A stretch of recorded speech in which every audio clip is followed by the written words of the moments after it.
በስመ አብ ወወልድ ወመንፈስ ቅዱስ አሐዱ አምላክ አሜን። በክርስቶስ ወንድሞቼ እህቶቼ ሆናችሁ እንደምን ከረማችሁ እንደምን ሰነበታችሁ? በቸርነቱ የጠበቀን እድሜ ደሃ ላደረገን የአባቶቻችን የነቢያት አምላክ የሐዋርያት አምላክ የጻድቃን የሰማዕታት አምላክ የኛ ፈጣሪ ልዑል እግዚአብሔር ስሙ ከአጽናፍ እስከ አጽናፍ የተመሰገነ ይሁን። እንደምን ከረማችሁ እንደምን ሰነበታችሁ? ሰላም እግዚአብሔር ባላችሁበት ይብዛላችሁ። እግዚአብሔር ቢረዳን ዛሬም እግዚአብሔር አምላክ እግዚአብሔርን ቃል ያስተምረናል፣ ቃሉን ያስተምረናል። እግዚአብሔር አምላክ ምድራዊ ያልሆነ ሰማያዊ ሐሳቡን ይግለጥልን። እንደ መግቢያ አንድ መዝሙር እንዘምራለን። ከዛ በቀጥታ ወደ ዕለቱ ትምህርት እንሄዳለን።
ወንድሞቼ እህቶቼ ሰላም እግዚአብሔር ይብዛላችሁ። እንደምን ከረማችሁ እንደምን ሰነበታችሁ?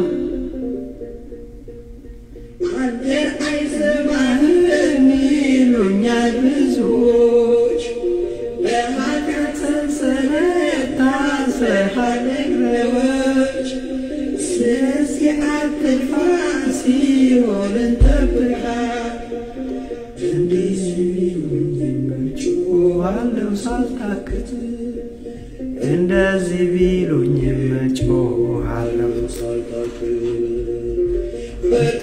በተሚወስደኝ አይነ ስውር ምስኪን ከሩቅ የሰማሁት የጌታዬን ድምፁን ከብዙ ካታግሩምታ መሃል የክርስቶስ ድምፁ በግልጽ ይሰማኛል። የአምላኬ ስሙ በግልጽ ይሰማኛል።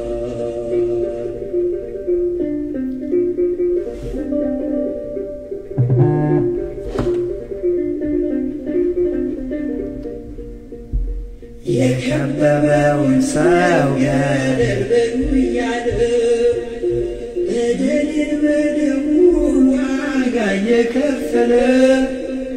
ስለኔ የሞተው ኢየሱስ ይመጣል የልቦናዬን ዓይን ገልጦ ያሳየኛል የልቦናዬን ዓይን ገልጦ ያሳየኛል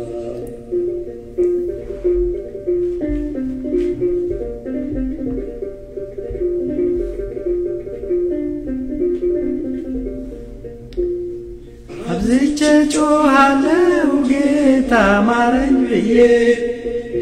በግልጽ እየታየኝ ሲምረኝ ጌታዬ በውስጤ በደልስ ሕይወቴ ስላለች አምላኬ ቸርነት ሕይወት ካላገኘች በአምላኬ ቸርነት ሕይወት ካላገኘች በርጤሜዎስ ነኝ ዓይነ ስውር ምስኪን ከሩቅ የሰማሁት የጌታዬ ድምፁን ከብዙ ጋላጎ ርብርብታ መሃል የክርስቶስ ድምፁ ዛሬም ይሰማኛል የጌታዬ ድምፁ በግልጽ ይሰማኛል የአምላኬ ድምፁ በግልጽ ይሰማኛል የጌታዬ ድምፁ በግልጽ ይሰማኛል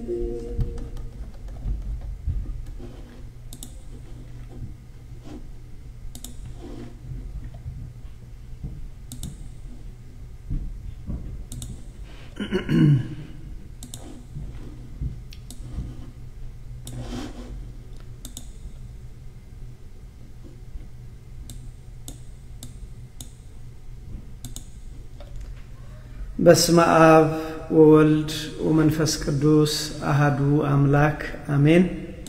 በክርስቶስ ወንድሞቼ እህቶቼ ሆናችሁ እንደምን ከረማችሁ እንደምን ሰነበታችሁ? ይህን ቃል የሚሰማችሁ ሁሉ ሰላም እግዚአብሔር ይብዛላችሁ። እንግዲህ መዝሙር ዘምረናል። እግዚአብሔር አምላክ በመካከላችን እንዳለ እናምናለን። አሁን በቀጥታ ወደ ዕለቱ ትምህርት እንሄዳለን። እግዚአብሔር አምላክ ያስተምረናል። እኔና የናንተ ድርሻ ወገኖቼ እግዚአብሔርን መስማት እግዚአብሔር ለኔ ያለው ሐሳብ ዛሬ ምን ይሆን ብለን ማድመጥ ነው። እንግዲህ እግዚአብሔር ቢረዳን ዛሬ የምንማርበት የእግዚአብሔር ቃል ርዕሱ እግዚአብሔር በሕይወታችን ሲመጣ በሚል ይሆናል። እቺን ርዕስ ያዙልኝ። እንደና ያልኩት ወንድሞቼ እግዚአብሔር በሕይወታችን ሲመጣ የቀድሙን መዝሙር ሰምታችሁ ከሆነ የሚደንቅ መዝሙር ነው። መዝሙሩ ላይ ምን ይላል? ስለኔ የሞተው ኢየሱስ ይመጣል የልቦናዬን ዓይን ገልጦ ያሳየኛል አብዝቼ ጮኻለሁ ጌታዬ ማረኝ ብዬ በግልጽ እየታየኝ ሲምረኝ ጌታዬ በርጤሜዎስ ነኝ የዓይነ ስውር ምስኪን ከሩቅ የሰማሁት የጌታዬ ድምፁን ከብዙ ካታ ጉርምርምታ መሃል የክርስቶስ ድምፅ በግልጽ ይሰማኛል የልቦናዬን ፈጽሞ ታውሮ ዓይኔን ፈውስልኝ በርጤሜዎስ ይላል አብዝቼ ጮኻለሁ ጌታዬ ማረኝ ይላል። እግዚአብሔር አምላክ ስለ ዝማሬ በእውነት የተመሰገነ ይሁን። በዚህ ውስጥ የምንመለከተው በርጤሜዎስ የተባለ ሰው ወገኖቼ ለብዙ ዓመት ከልጅነቱ ጀምሮ ዓይነ ስውር ሆኖ የተወለደ ሰው ነው። ታዲያ ክርስቶስ በሱ ሰፈር ባለፈ ወቅት የዳዊት ልጅ ማረኝ ብሎ ጮኸ። ብዙ ሰዎች ዝም በል አሉት። ዝም በል አትጮህ አሉት። እሱ ነው የመዝሙር። እሱ ግን አብዝቼ ጮኻለሁ ማረኝ ብዬ አብዝቼ ጮኻለሁ አለ። ዛሬ እግዚአብሔር ቢረዳን በዚህ ላይ ነው የምንማረው። በዚህ ዙሪያ ነው ማለት እንደዚህ በሕይወታቸው ፈተና የገጠማቸው በሕይወታቸው የታመሙ ነገር ግን እግዚአብሔርን ጸንተው የተማጸኑ እግዚአብሔርም የደረሰላቸውን ወንድሞች እህቶች እያነሳን በዚህ ላይ እንማራለን። ለዚህ ነው እንግዲህ ይሄ ሰው እግዚአብሔር ባለቀን እድሜ ልኩን ከልጅነቱ ጀምሮ አይነ ስውር የሆነ ሰው ቢሆንም እግዚአብሔር በፈቀደ ቀን ግን እግዚአብሔር በሰዓቱ መጣ ለዚህ ነው ዝማሬው ላይ ኢየሱስ ይመጣል ይላል ምንድነው የሚለው ስለኔ የሞተው ኢየሱስ ይመጣል የልቦና አይን ገልጦ ያሳየኛል አይደለም የውጫዊ አይኔን ውሳጣዊ አይኔን እንዲበራልኝ ያደርጋል አለ ስለዚህ ወገኖቼ በዚህ ትምህርት ውስጥ ዛሬ በተለይ እግዚአብሔር በህይወታችን ሲመጣ እግዚአብሔር ይመጣል ወገኖቼ ጸንተው ለተጠበቁት ሰዎች ክርስቶስ ይመጣል ስለዚህ የምንማረው እግዚአብሔር በህይወታችን ሲመጣ በሚል ርዕስ ይሆናል በዚህ ርዕስ ውስጥ በተለይ ትኩረት የምናደርገው በፊታችን ያለው ወገኖቼ በፊታችን ያለው እሁድ እንደ ኢትዮጵያ ኦርቶዶክስ ተዋህዶ ቤተክርስቲያን ደንብና ሥርዓት ጾም ከገባ አራተኛው ሳምንት ነው ታዲያ ይሄንን አራተኛው ሳምንት ቤተክርስቲያን መጻጉ ብላ ሰይማለች ቅዱስ ያሬድ ነው የሰየመው እንግዲህ ያንዳንዱ ሳምንት ስያሜ አለው የመጀመሪያው ሳምንት ዘወረደ አምላካችንን መውረድ የሁለተኛው ሳምንት ቅድስት እግዚአብሔር ቅዱስ እንደሆነ እናንተ ቅዱስ ሁኑ ሶስተኛው ላይ ደግሞ ምኩራብ ጌታ በቤተ መቅደስ ተገኝቶ ያስተማረውን የአባቴን ቤት የጸሎት ቦታ እንጂ እናንተ ግን የንግድ ቤት አደረጋችሁት የአባቴን ቤት የሽፍታ ቤት አታድርጉት ያለውን ዛሬ ደግሞ ይሄኛው ሳምንት ደግሞ መጻጉ ይባላል መጻጉ ጥሬ ቃሉ ወገኖቼ ልምሾ ፓራላይዝድ ማለት ነው ፓራላይዝድ የሆነ ሰው ማይንቀሳቀስ በቃ ልምሾ የሆነ መቀመጥ መቆም የማይችል ዝም ብሎ የሚተኛ ሰው ማለት ነው በዚህ ታሪክ ውስጥ እሱን እናነሳና በተለይ ለኔና ለናንተ ወገኖቼ የምንማረው እግዚአብሔር ጸንተን ከቆየን እግዚአብሔር በህይወታችን ይመጣል በመድር ሳለን ፈተና አለብን አይደለም እኛ ወገኖቼ በህይወት ሳለ ኢየሱስ ክርስቶስ ተፈትኗል በዮሐንስ 14 ላይ ስትመለከቱ በመድር ሳላችሁ ፈተና አለባችሁ ነገር ግን እኔ ፈተናን አሸነፍ እናንተም አሸንፉ አለ ወገኖቼ የአምላካችን የመድኃኒታችን የኢየሱስ ክርስቶስ መንፈስ ተሰጥቶናል ስለዚህ ከኛ የሚጠበቀው መጽናት ነው ለዚህ ነው የበርጦሜዎስ ቅድም የዘመን ዝማሬውን የተመለከትነው ሰዎች ዝም በል ሲሉት እንኳን አብዝቼ ጮሃለሁ አለ የኔና የናንተ ድርሻ ወገኖች አብዝቶ መጮህ ነው እግዚአብሔር ይመጣል እመኑኝ እግዚአብሔር ይመጣል በነገራችሁ ይመጣል በህይወታችሁ ጉዳይ በፈተናችሁ ጉዳይ እግዚአብሔር ይመጣል ለዚህ ነው እግዚአብሔር በህይወታችን ሲመጣ በሚል ምንማረው እንግዲህ ይሄ ቅድም እንዳልኳችሁ መጻጉ ማለት ልምሾ ማለት ነው የልምሾው ታሪክ ይሄን ታሪክ የምታገኙት በዮሐንስ ወንጌል ምዕራፍ 5 ከቁጥር 1 እስከ 18 ብታነቡ ሙሉ ታሪኩን ታገኛላችሁ መጻጉ የሚባል በእንትን የተሰጠው ስም ነው ለ38 ዓመት አንዲት የጠበል መጠመቂያ ስፍራ ላይ ፍግም ብሎ ተኝቶ የነበረ ሰው ነው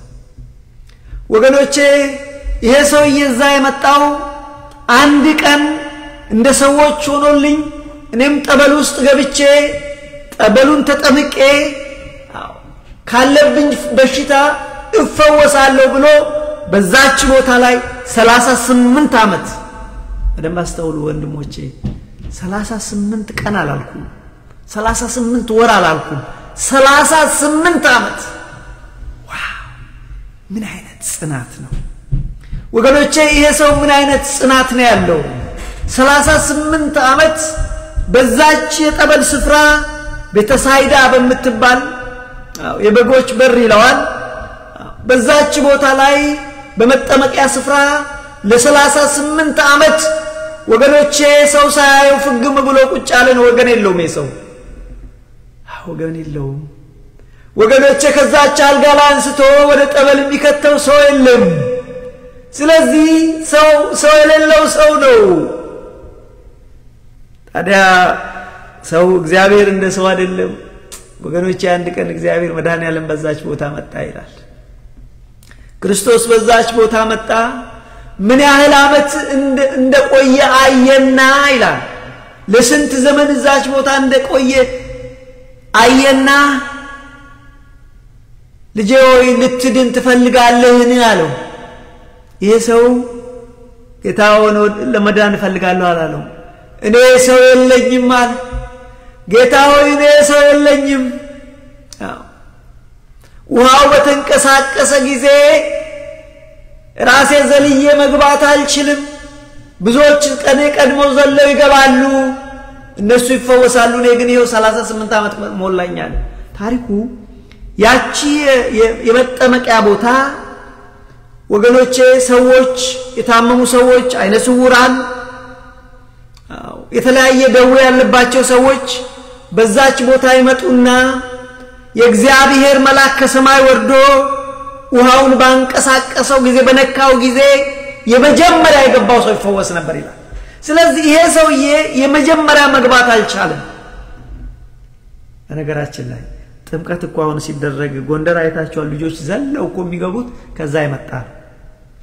ልጆች ከጥምቀት በኋላ ዘለው ለመግባት ዛፍ ላይ ጠብቀው የመጀመሪያው ነው ለመግባት ያረጋል እና ታሪኩ ከዛ ይመጣ ነው። ስለዚህ ምን አለው? ልትድን ትወዳለህን ቢለው ጊዜ ጌታ ሆይ እኔ ሰው የለኝም አለ። እኔ ሰው የለኝም፣ ስለዚህ ውስጥ የሚከተኝ ሰው የለም። በዚህ ምክንያት ሌሎች ከኔ ቀድመው ይገባሉ፣ አቅም የለኝም እኔ በዚህ የተነሳ መዳን አልቻልኩም፣ ሰው የለኝም አለ። ጌታ አንድ ነገር አለው፣ አልጋህን ይዘህ ተነስ። አልጋህን ይዘህ ተነስ፣ ተነስ ተሸከምና አልጋህን ተሸከምና ሂድ፣ አለቀ። ወንድሞቼ እግዚአብሔር ሲመጣ እንደዚህ ነው። 38 ዓመት ሙሉ ልምሾ የነበረው ቀጥ ብሎ ተነሳ። 38 ዓመት ሙሉ የሆነ ሰው አልጋውን ይዞ ሲሸከም አታስቡትም? አይደለም 38 3 ቀን ታማችሁ አቅም የላችሁ፣ አቅም የለንም። 5 ቀን ታመን አቅም የለንም። ስለዚህ ይሄ ሰው ወገኖቼ መድኃኒዓለም ክርስቶስ በሱ ጋር መጣ፣ በህይወቱ መጣ። አልጋህን ይዘህ ተነስ፣ ሂድ፣ ተመላለስ አለ። እግዚአብሔር በህይወታችን ይመጣል ወገኖቼ። በልቦናችሁ በህይወታችሁ ያስጨነቃችሁ ነገር አለ። የኑሯችሁ ነገር አስጨንቋችኋል። የልጆቻችሁ ነገር፣ የትዳራችሁ ነገር አስጨንቋችኋል ወገኖቼ። ያገራችሁ ነገር አስጨንቋችኋል። እግዚአብሔር ይመጣል። እኔና የናንተ ድርሻ እሱ መጠበቅ ነው፣ ወደ እሱ አብዝቶ መጸለይ ነው። ለዚህ ነው እንግዲህ ይሄን ትምህርት ዛሬ የምንማረው። ስለዚህ በዚህ በመጽሐፉ ትምህርት ሁለት ነው መሰረታዊ ሐሳቡ። ይዛለት የሚነገረው ቬሪ ኢምፖርታንት ፖይንቱ ወይም ደግሞ በጣም መሰረታዊ ጭብጡ አንደኛው አምላካችን መድኃኒታችን ኢየሱስ ክርስቶስ ድዌዎችን እንደፈወሰ፣ ሁለተኛ እሱ የሰንበት ጌታዋ እንደሆነ የሚነገርበት ቀን ነው። የዚህ የሰንበት ጉዳይ የመጣው እሱ ከፈወሰ በኋላ አልጋውን ይዞ መጻጉ ሲነሳ በዛ አካባቢ የነበሩ የመቅደሱ ሰዎች ፈሪሳውያን ዛሬ ሰንበት ነው፣ ዛሬ ሰንበት ነው፣ አልጋህን ተሸክመህ ልትሄድ አልተፈቀደልህም፣ ስራ ልትሰራ አልተፈቀደልህም አሉት። አይደለም ያዳነኝ ሰው ተሸክመህ ተነስተህ ሂድ ብሎኛል አላቸው። ማን ያዳነ አሉት። ክርስቶስ ከዛ ፈቀቅ ብሎ ስለነበረ ሰውየው ማን እንዳዳነው አላወቀም ይላል። ማን እንዳዳነው አላወቀም ይላል። የሚገርማችሁ ስለዚህ በኋላ ላይ በቤተ መቅደስ አየው እና ይሄ ሰው አየው። በኋላ ጌታ ሆይ እኔ እኮ ነኝ ባለው ሰዓት በሌባሰ እንዳይመጣብህ ሁለተኛ ኃጢአት እንዳታደርግ ብሎ አለው። በዛ ወቅት ግን ፈሪሳውያን በዚህን ጊዜ ይሄ ሰው ሄዶ ለፈሪሳውያን ያዳነኝ እኮ ይሄ ነው ብሎ ተናገረ። እዚህ ጋር እንግዲህ የቤተ ክርስቲያን ትርጉም የተለያየ ትርጉም ይሰጣል። አንደኛው ይሄ ሰውዬ በክስ መልክ ያዳነውን ይሄ እኮ ነው ያዳነኝ ብሏል ብለው የሚሉ ሰዎች አሉ። ከሱ ይልቅ ብዙ አባቶች የሚስማሙበት ትርጉሙ ይሄ ሰው ምስክርነት ነው። ያዳነኝ እሱ ነው፣ እናንተ መዳን ትፈልጋላችሁ፣ እሱ ነው ምስክርነት ሰጠን፣ ያዳነኝ እሱ ነው አለ ነው። ግን እነሱ ከዛም በኋላ ወደሱ መተው ይሄን በሰንበትን ሻርክ ብለው ከሰሱት ስለ ሰንበት ለምን እንደሚነገር ባክግራውንዱን ሰጣችሁ ለምን እንደዚህ ትላላችሁ አባቴ ሁሌ ይሰራል እኔም እሰራለሁ ብሎ አላችሁ በዚህን ጊዜ አሁን የከሰሱት የሚከሱት ሰንበትን ስለሻረ ብቻም ሳይሆን ራሱን ከእግዚአብሔር ጋር አስተካከለ ብለው ሊገድሉት ፈለጉ ይላል ይሄ ነው ተቀለል ባለ መልኩ የዚህ ታሪክ ትልቁ መሰረታዊ ነገር እዚህ ጋር መውሰድ ያለብን መድኃኒታችን ኢየሱስ ክርስቶስ ሰውየውን ይጠይቀው ልጄ ሆይ ልትድን ትፈልጋለህን ያለው that's it simple question ሰውየው አዎ እንደማለት እሱ እኔ እኮ ዘመድ የለኝም እኔ እኮ ወገን የለኝም ማለት ይሄ ሁላችን እንደምንለው ነው ሁላችን አንደለ ልዱ ሁላችን እኔ ዘመድ የለኝም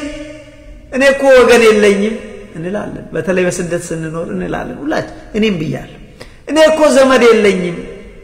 እኔ እኮ ወገን የለኝም እንላለን ወገኖቼ እግዚአብሔር ወገናችን ነው ወገኖቼ እግዚአብሔርን ካለን እሱ ብቻው በቂ ነው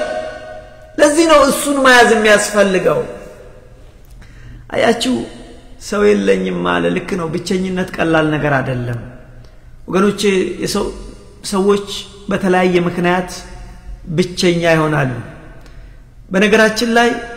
እግዚአብሔር አምላክ ሰውን ሲፈጥረው ሰው ብቸኛ እንዲሆን አይደለም የፈጠረው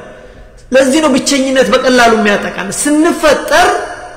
ሶሻል አኒማል ምን ማለት ነው ማህበራዊ ነው ሰው በማህበር እንዲኖር ሰው ብቻውን ሊሆን አይገባም የምትመቸውን ረዳት እንፍጠርለት ብሎ እግዚአብሔር ለአዳም ሔዋንን ፈጠረ አያችሁ ሰው ብቻውን ሊሆን እግዚአብሔር ሐሳብ አይደለም ለዚህ ነው በቀላሉ ብቸኝነት ሰው ብቻውን እንዲሆን እግዚአብሔር አይፈቅድም ነገር ግን ሰዎች በተለያየ ምክንያት ብቸኛ ይሆናሉ አስባችሁት እንደው አላቅም አስባችሁታል በተለያዩ ምክንያቶች ሰዎችን ብቸኛ ያደርጉናል አንደኛ ለምሳሌ ሰዎች በስደት ሲኖሩ ከሀገራቸው ሲወጡ ብቸኛ ይሆናሉ በነገራችን ላይ አይደለም ሰዎች እንስሳዎች ብቸኛ ይሆናሉ አይታችሁ ታውቃላችሁ አንድ ጊዜ ዙ ሄድኩኝ እዚህ ዋሽንግተን ዲሲ ያለው ዙ ሲሄድ ብዙ እንስሳዎችን አዋፎችን አየሁና አሁን ልነግራችሁ ፈለኩት አይደለም ሰው ወገኖቼ እንስሳ እንኳን ብቸኝነት ከተሰማው ይገርማል በጤንነቱ የታወቀ ይሆናል በኋላ አንዲት ቁራ ማለት አሞራ እቺ አሞራ አንዲት አሞራ ቁፍ ብላለች ሁሉ አካባቢ ያሉት ሲንቀሳቀሱ ሲዝን እንደው ዘና ብለው ሲኖሩ አንዲት አሞራ ግን አይኔን ሳበችኝ ሰዓት በሩቁ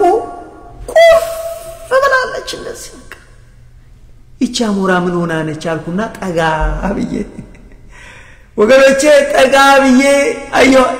ያሳዝናል ያቺ አሞራ ወደገራችን ላይ ስደተኛ አሞራ ነበረች ከምሬ ነው የምላችሁ ከየት እንደመጣች ገምቱ ከሱራ የተጻፈው ጽሁፍ ከኢትዮጵያ የመጣች አሞራ ይላል ምን ያህል አንጀቴን እንደበላች በእውነት ነው የምነግራችሁ ለምን መሰላችሁ እቺ አሞራ እንኳን ከሀገሯ በመውጣቷ ብቸኝነት ተሰማት ሰውማ እንዴት የበለጠ አይሰማም ስለዚህ የሰው ልጆች በተለያየ ምክንያት ብቸኛ ይሆናል አንደኛው ስደት ነው ስደት ሰዎችን ብቸኛ ያደርጋል በሰው ባህል በሰው ሀገር ስንኖር ሁለተኛው ለምሳሌ ሰዎች የጤንነት መታወክ ሲደርስባቸው ወገኖቼ በጤንነታችሁ ጊዜ ብዙ ጠያቂ አላችሁ ብዙ ዘመድ አላችሁ ወገኖቼ የታመማችሁ ቀን ግን በጣም ጥቂት ሰዎች ናችሁ እድለኛ ሆናችሁ አለበለዚያ እንደ መጻጉ ሰው የሚጠይቃችሁ ሰው ዝር አይልም ለዚህ ነው ይሄ ሰውዬ ዘመዶቹም ወዳጆቹም ትተውታል ሰልችተው ለዚህ ነው 38 አመት ሙሉ እዛች የጠበል ስፍራ ፍግም አለት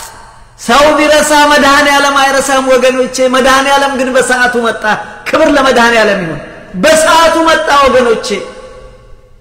ሰው ይረሳችኋል የእናታችሁ ልጅ ይረሳችኋል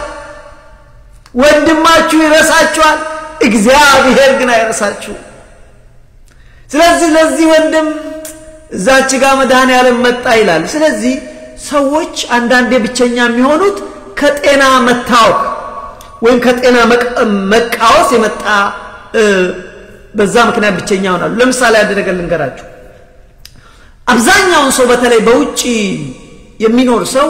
የአእምሮ መታወክ ይገጥመዋል ከብቸኝነት የመጣ ነው ለምሳሌ እናንተ ዲፕሬሽን በሉት አንዛይቲ በሉት ፎቢያ በሉት whatever it is ምክንያቱ ግን ከብቸኝነት ነው የሚመጣው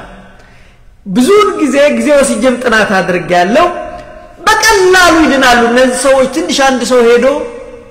አይዟችሁ ለኮ እንደምን አይዞ እኔ ያለሁልህ ምንም አትሆንም it's okay ስትሉት ከዚህ ላይ ነቀል ብሎ ሲታያላችሁ እኔ በህይወቴ የገጠመኝ ነገር ስለዚህ ወገኖቼ ሰዎች በስደት ሲኖሩ ያ ብቸኝነት ብዙ ሰው ቆዝሞ ብዙ ሰው አዝኖ ሄጄ ያነጋግራሉ ልማድ አለኝ አሁን እዚህ ሰሜን አሜሪካ ውስጥና አንዳንዴ ሳገኛቸው ወንድሞቼ ምን ሆናችሁ ነው ምን ነው በሰላም ነው እንደው ጥሩ አትመስሉ ምናምን እኔ ስለገባኝ ነው የሰው ችግር አይ ብቸኛ ነኝ ሰው የለኝም ቢገርማችሁ ምንም አታድርጉለት የቤት ኪራዩን አትክፈሉልህ አይዞ ወንድሜ እኔ አለሁልህ ስትሉት ይገርማችኋል ኢነርጂ ያገኛል በቃ ሰው አለኝ ዘመድ አለኝ ከዛ ይበረታል የቀላል ነገር እንዳይመስላችሁ አቷችሁ እንግዲህ ይሄ ወንድማችንም 38 ዓመት እዛ ጋር ስለወደቀ ክርስቶስ ሄዶ ልትድን ትወዳለህን ሲለው ሰው የለኝም ማለት ልክ እንደኛ ሰው የለኝም ወገኖቼ ሰው የለኝም ማለት የለብንም ካሁን ወዲያ የኛ ዘመዳችን እግዚአብሔር ነው እግዚአብሔርን የያዘ ሰው ወገኖቼ ቢሞት እንኳን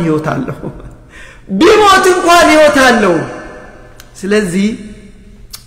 ነጥቤ ምንድነው በብቸኝነት ከምን ይመጣል አልኩና ከስደት ከጤንነት መታወክ ሌላ ጊዜ ደግሞ አይታችሁ ከሆነ አላቅም ሰዎች ወደ ሞት አፋፍ ሲቃረቡ ብቸኛ ይሆናሉ አንደኛ ሰው ይሸሻቸዋል እውነት እኮ ነው ሁለተኛ እነሱም ደግሞ ብቸኛ ይሆናሉ እና የተለያየ ምክንያት አሉ ግን የእግዚአብሔር ሐሳብ ግን ሰው ብቻውን እንዲሆን እግዚአብሔር ፈቃዱ አይደለም ስለዚህ መሰረታዊ ነገር ይሄ ሰው መድኃኒዓለም ክርስቶስ በሰዓቱ መጣ 38 ዓመት ከታመመ በኋላ ፈወሰው አልጋን ተነስ ተሸክመ ሂድ አለው ወገኖች አስቡት ሳምንት ተኝታችሁ ታውቃላችሁ ታማችሁ አይደለም አልጋ እኮ ወተር እኮ ነው ምንለው መሄድ እንኳን አንችልም እንኳን አልጋችንን እንሸከም ይሄ ግን 38 ዓመት የተኛ ሰው ወገኖች አልጋውን ይዞ አፈፍ አድርጎ ተነስቶ ሄደ የሚያሳዝነው ግን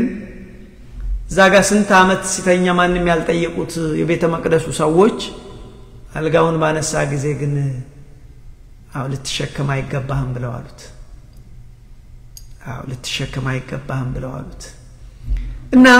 በአጠቃላይ ታሪኩ ይሄንን ይመስላል እዚህ ጋር አንድ ነገር አነሳላችኋለሁ መሰረታዊ ነገር ከዚህ ምንማረው እግዚአብሔር በመጻጉ ህይወት እንደመጣ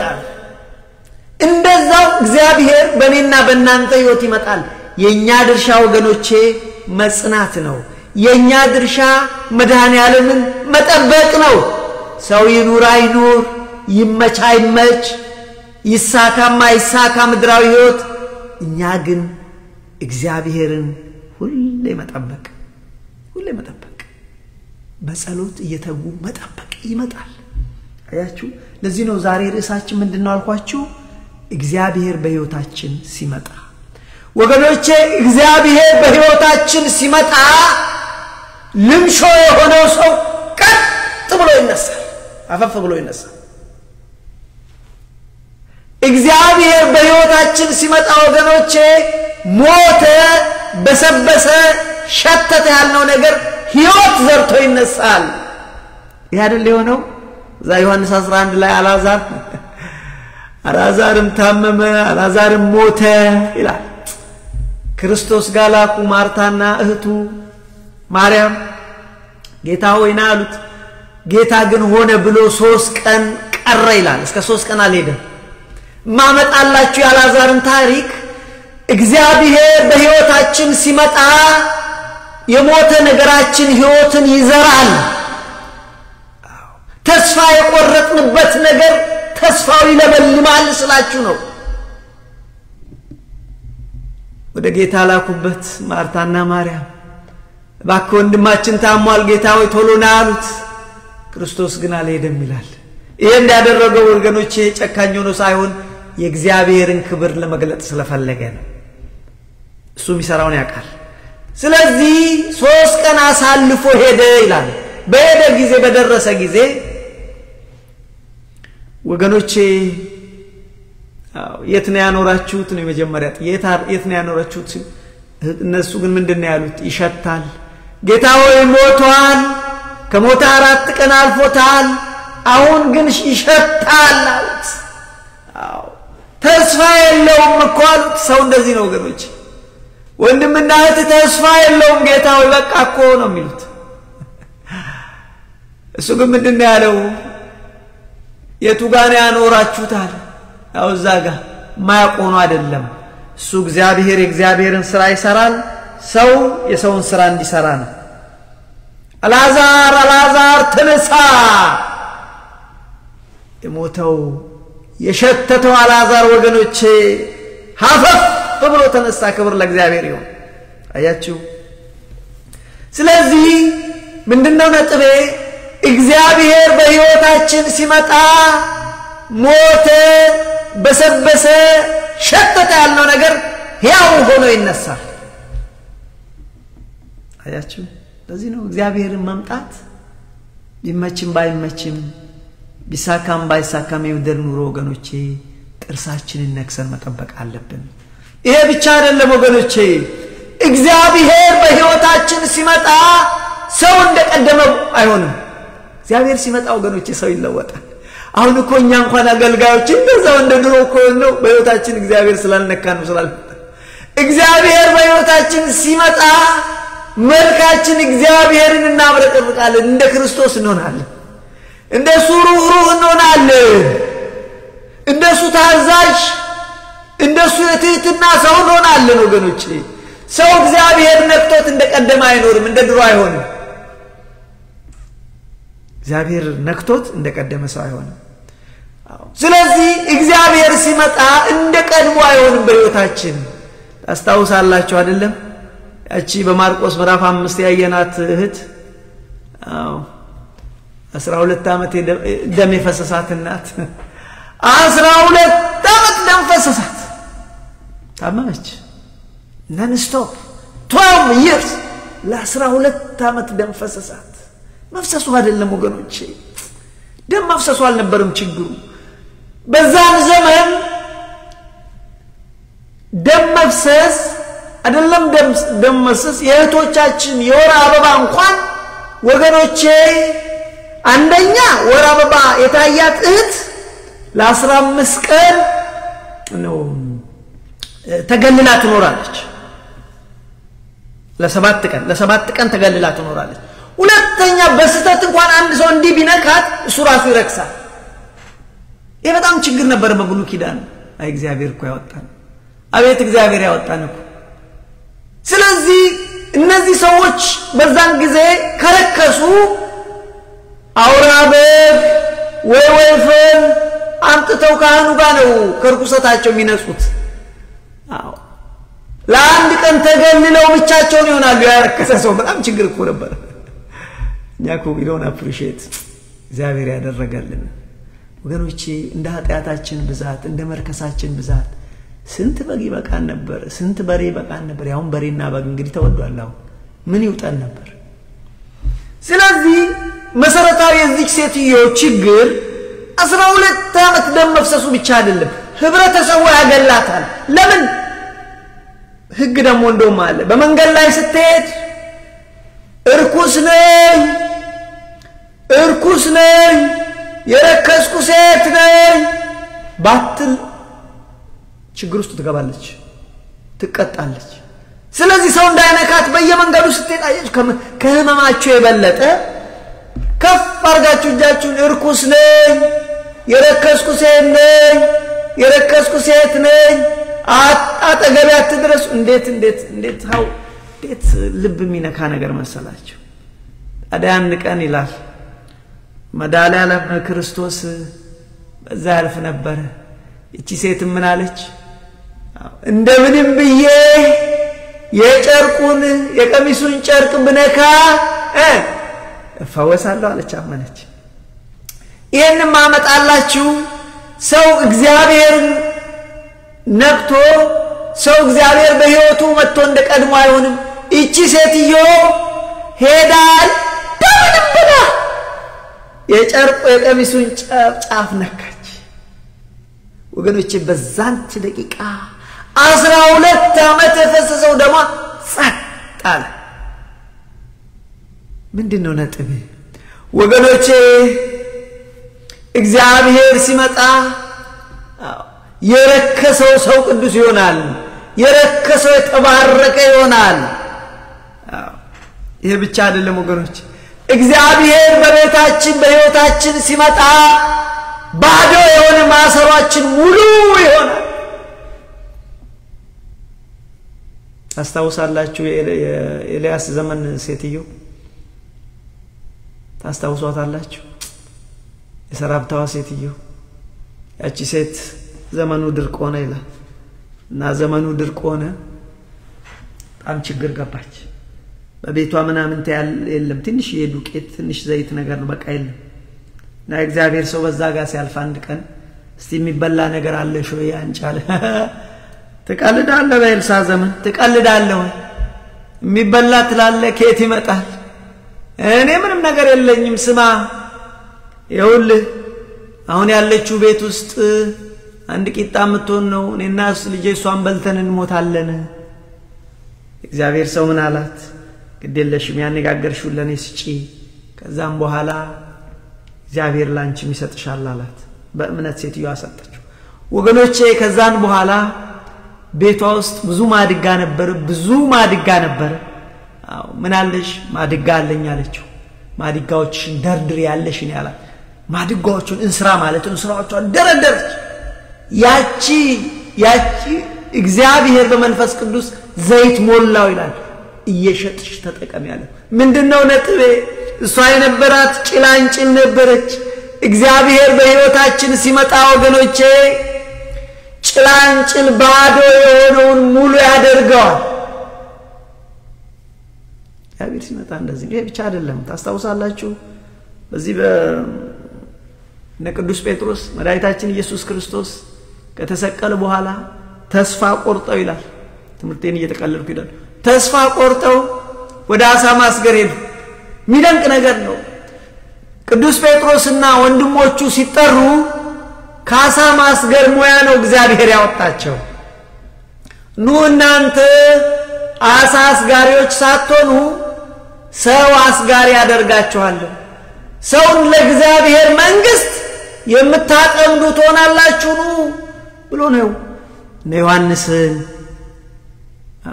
ቅዱስ ጴጥሮስን በዚህ መልክ ጠራቸው በኋላ ያው ሰው እንግዲህ ሰው አይደል መድኃኒታችን ኢየሱስ ክርስቶስ ሲሰቀላዩት ሲገረፍ ሲንገላታ ሲሰቀል ሲቀበራዩት ተስፋ ቆርጦ ወደ ቀደመ ነገራቸው ሄዱ ወገኖቼ እንደዚህ ነው ሰው ተስፋ ቆርጠው ሄዱ ወገኖቼ ሌሎች ወደ አሳ ማጥመድ ሄዱ ሌሎችም ወደ ሌላ ቦታ ሄዱ ይላል እንደው በተለይ ወደ ኤማውስ ሄዱት ለራሱ ለክርስቶስ ተስፋ አርገን ነበር ይላል ተስፋ አርገን ነበር እስራኤልን ይበጃል ተስፋ አርገን ነበር ማለት ተስፋ ቆርጠዋል አዳነ ቅዱስ ጴጥሮስ 7 ወንድሞቹን ይዞ ወደዛ ወደ ጥብርያዶስ ባህር እዛ ሄደ ይላል ለሊቱን ሙሉ ሲፈልግ አደረ ምንም አንድ ማሳ ያዘ ይሄንን ያመጣሁት ምንድነው እግዚአብሔር ወገኖቼ በህይወታችን ሲመጣ ባዶ የሆነው ቤታችን ሙሉ ይሆናል ሌሊቱን ሙሉ ፈለጉ አንድ አሳ ያዙ ያለ እግዚአብሔር መድከም እንደዚህ ነው ወገኖቼ ያለ እግዚአብሔር መድከም ባዶ ነው ሌሊቱን ሙሉ ደከሙ አንድ አሳ ያዙ ጧት ላይ ወገኖቼ እነሱ ተስፋ ቆርጠው ቢሄዱ ተስፋ በእነሱ የማይቆርጥ እግዚአብሔር መጣ አያችሁ እኛ ተስፋ ብንቆርጥና ብንለይ ብንል በእኛ እግዚአብሔር ተስፋ አይቆርጥ ተከትሏቸው መጣ ወደዚህ ወደ አሳ ማስገሪያ የሄዱትን ፈልጎ አመጣቸው ወደ ኤማሁስም የሄዱትን እነሱ ተስፋ ቆርጠው የሄዱትን እሱ ሄዶ ተከትሎ አመጣቸው እግዚአብሔር ለኔና ለእናንተ እንደዚህ ነው ተስፋ ስንቆርጥ በእኛ ተስፋ አይቆርጥም ፈልጎ ያመጣናል መልሶ ስለዚህ ወገኖቼ እዛ ቦታ ሄደ ሲያያቸው አሳ ይፈልጋሉ ልጆቼ የሚበላ አንዳች ነገር አላችሁ አላቸው አይ አላወቁትም ተቀልዳለህ አይነት ነገር ነው አይ ጌታው ምንም ነገር የለም አለ በቀኝ ጣሉት አላቸው በቀኝ በኩል መረባችሁን ጣሉት በቀኝ በኩል ሲጥሉት በአንድ ደቂቃ ውስጥ ወገኖቼ 153 ትልልቅ አሳዎች መረብ ውስጥ ገቡ ይላል እግዚአብሔር ሲመጣ እንደዚህ ነው ወገኖቼ ባዶ የሆነው ህይወታችን ሙሉ ይሆናል እግዚአብሔር ሲመጣ የተትረፈረፈ ይሆናል ታስታውሳላችሁ መድኃኒዓለም ሁለቷን ዳቦ እንዴት አድርጎ እንዳትረፈረፈ 12 ሊማት ስለዚህ ምንድነው ነጥቤ እግዚአብሔር በህይወታችን ሲመጣ ወገኖቼ ልምሾ የሆነው ጽኑ ሆኖ ይነሳል እግዚአብሔር በህይወታችን ሲመጣ ሞተ በሰበሰ ሸተተ ያልነው ሕያው ሆኖ ህይወት ዘርቶ ይነሳል እግዚአብሔር በህይወታችን ሲመጣ ወገኖቼ ታሪካችን ይቀየራል እርኩስ የሆነውን እግዚአብሔር ምን ያደርገዋል የተቀደሰ ዘማሪውን እግዚአብሔር ድንግላዊ ያደርገዋል እግዚአብሔር እንደዚህ ነው አያችሁ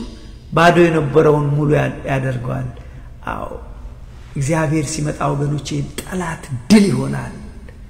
ረሃብ ቸነፈር ይጠፋል እግዚአብሔር ሲመጣ አያችሁ እግዚአብሔር በህይወታችን ሲመጣ እንግዲህ የተረገመው ሰው እንኳን ባራኪ የሚመርቅ ሰው ይሆናል አንድ ታሪክ ልንገራችሁና የዕለቱን ትምህርት እዚህ ጋር ልቋጭ እግዚአብሔር በህይወታችን ሲመጣ እንደ ቀድሞ አንሆንም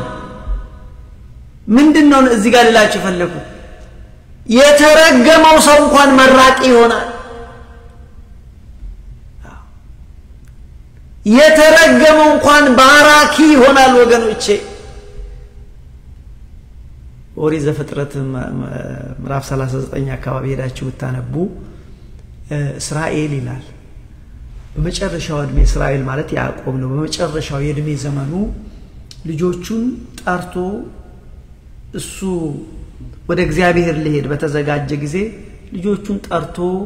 አንዳንዶቹን መርቆ አንዳንዶቹን ረግሟቸው ነው ከተረገሙት ውስጥ ሌዊ አንዱ ነው ጥፋት አድርጓል እሱ ታሪኩ ሰፊ ነው ዲና በመትባል በህታቸው ምክንያት በሰው ሀገር ሳሉ የማይገባ የበቀል እርምጃ ስለወሰዱ አባታቸው በስደት በጣም አዝኖ ነበር በሰው ሀገር ያለው ይሄን መከራ መጣችሁብኝ ብሎ አዝኖ በመጨረሻው የእድሜ ዘመኑ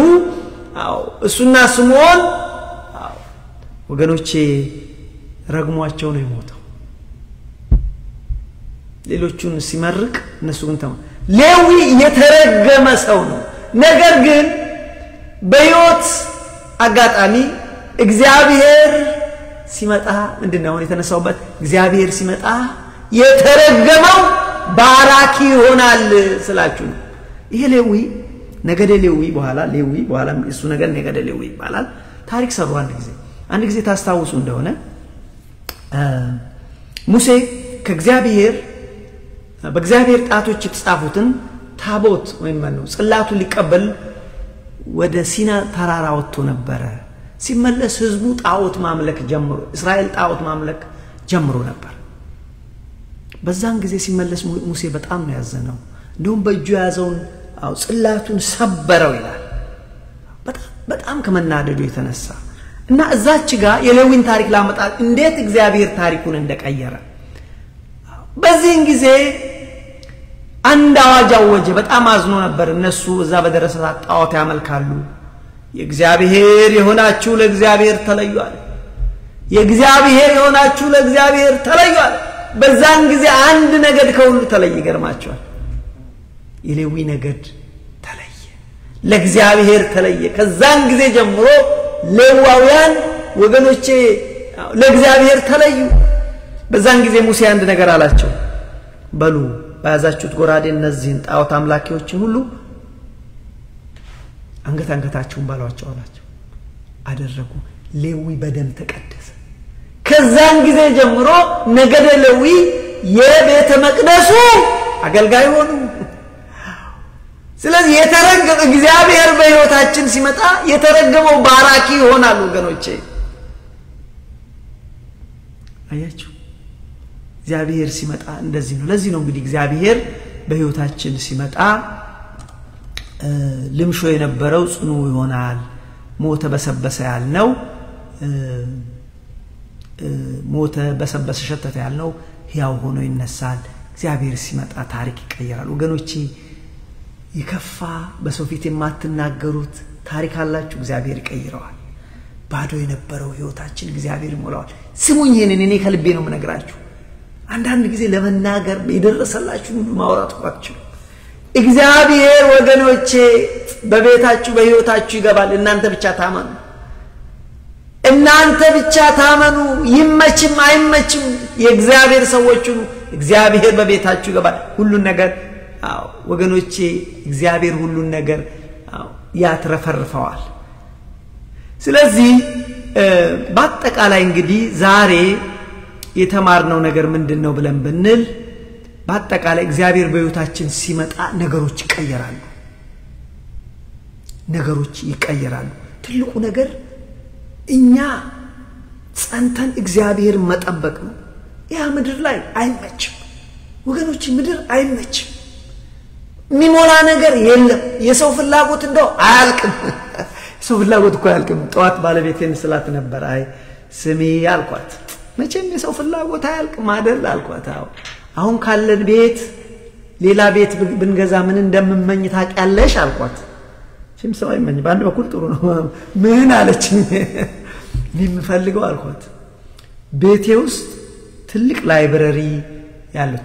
ትልቅ ላይብረሪ ያለው ኦፊስ ነው የምፈልገው ሰፋ ያለ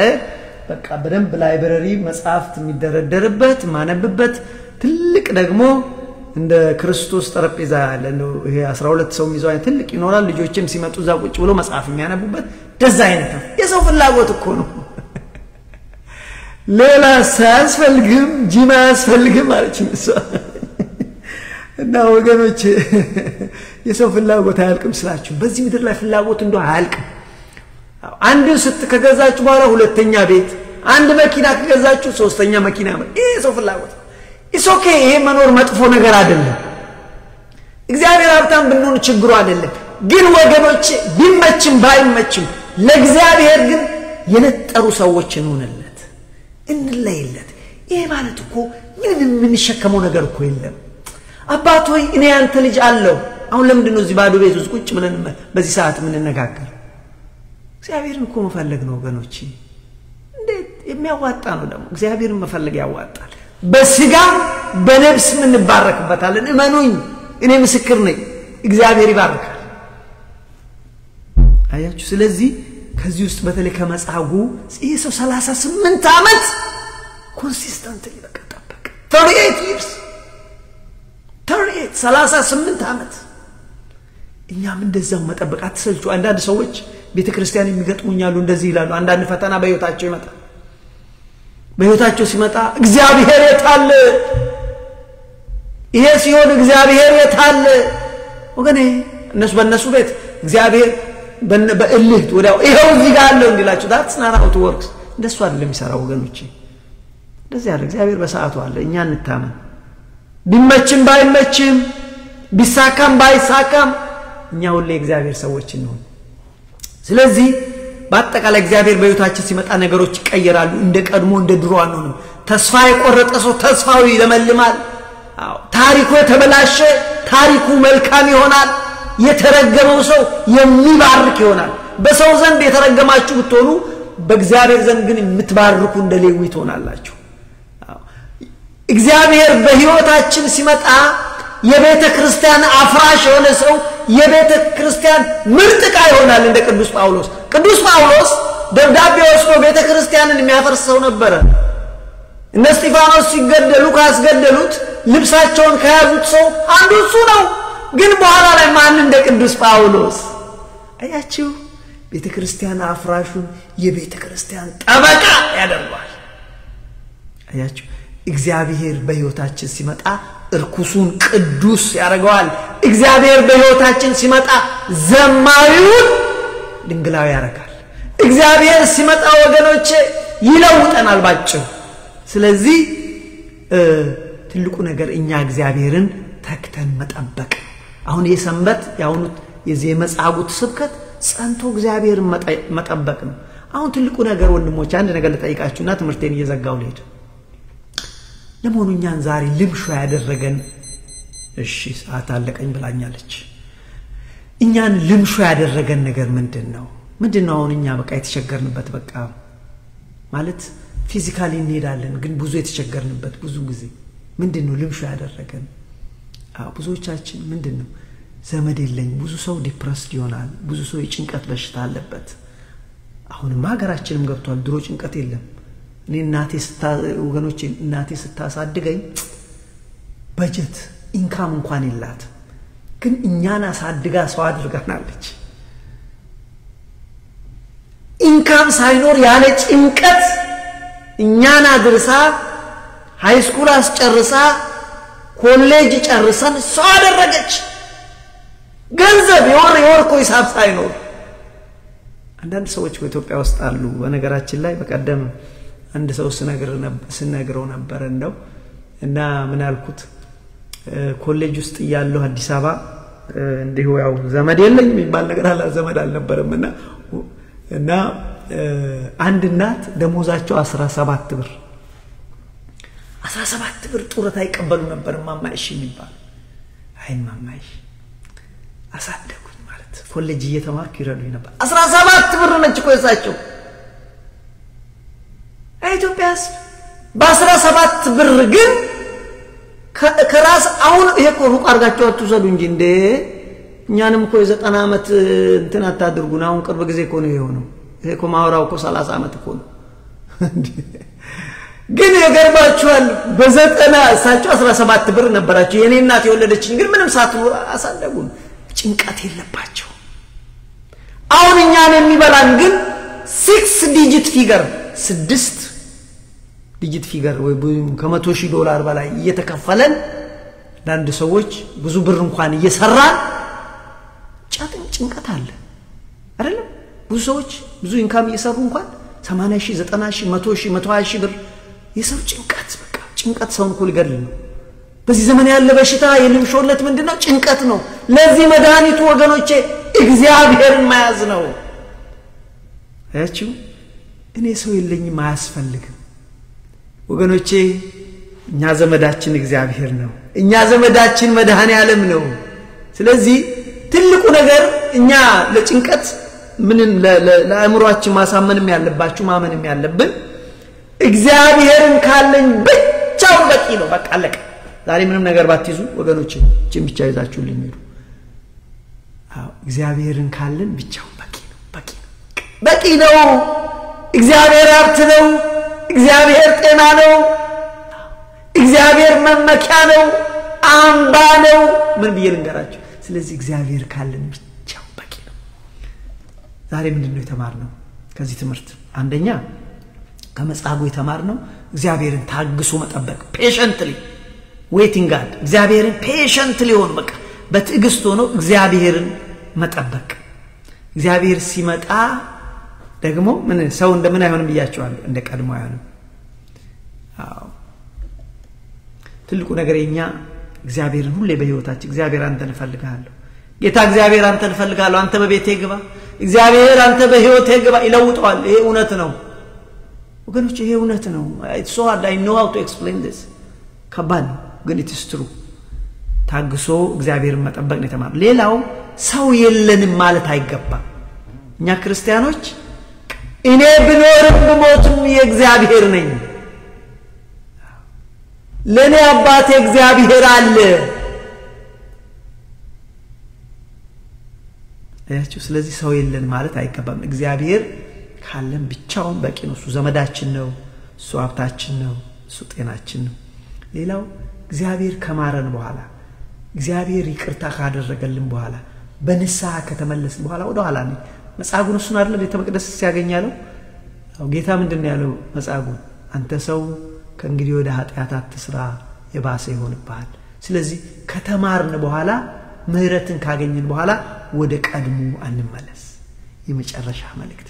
ወገኖቼ ዛሬም አልመሸም እግዚአብሔር ይወደናል ልጆቼ ወደኔ ኑ እኔ ለእናንተ መልካም ሐሳብ አለኝ እኔ ያሳርፋችኋለሁ በምድርም በሰማይም እባርካችኋለሁ ኑ ይላል እውነት ደግሞ ይባርከናል ስለዚህ አልመሸም ለኔና ለእናንተ ዛሬም ነገም አዲስ ቀን ነው ስለዚህ ወደ እግዚአብሔር በንስሐ እንመለስ ወደ እግዚአብሔር እንምጣ አባቶ ይመጥቻለሁ እንበል ያንን ሉቃስ ወንጌል ላይ ያለውን የጠፋው ልጅ አላያችሁ እሱን ያጥፍቻለሁ አባቴን በድያለሁ እጂ አባቴን አው በድያለሁ እንደ ባሪያው ቁጥረኝ ይለዋለሁ ይቅርታ ጠይቀዋለሁ እንደ ባሪያው ሆኜ ከሱ ጋር እኖራለሁ ሲመለስ ግን አባቱ አልጠይቀው ምንም ነገር እንደው ዝም በል ለጣቱ ወርቅ አምጡለት ለግሩ መልካም ጫማ ፍሪዳ ይታረድ ይሄ ልጅ ሞቶ ነበር አሁን ያው ሆኗል ደስ ይበለን ያለው ወደሱ ወደ እግዚአብሔር በፍጹም ልብ ስንመለስ በእውነት ስንመለስ ወንድሞች በእውነት በነገራችን ላይ ወደ እግዚአብሔር በእውነት መመለስ ምንም የሚከብድ ነገር የለውም ምንም የምንሸከመው ነገር የለም ምንም ነገር የለም ዶን ኮምፕሊኬት በቃ አታክብዱት ልብ ብቻ ነው እግዚአብሔር ይፈልገው that's it ልባችን ያለና ኮን ማለት ገንዘባችን አይፈልግ እግዚአብሔር የሚፈልገው እኛም ብቻ እኔ ልጆች አሉ ከልጆቼ አንዳች ነገር አልፈልግም ልጆቼ ብቻ ነው ገንዘባቸውን አልፈልግ ምናቸውን አልፈልግ እውነቱን ለመናገር ነፍሱ ብቻ እግዚአብሔር እኛ እግዚአብሔር ልጆች እና እንደዛ ነው ያስተማረን የመከረን የቅዱሳን አባቶቻችን የነቢያት አምላክ የሐዋርያት አምላክ የጻድቃን የሰማዕታት አምላክ የኛ ፈጣሪ ልዑል እግዚአብሔር ስሙ የተመሰገነ ይሁን የቅዱሳን በረከታቸው ረድኤታቸው በእኛ ላይ አድራ ለዘላለሙ ትኑር ሰላም እግዚአብሔር ይብዛላችሁ ደህና አደሩ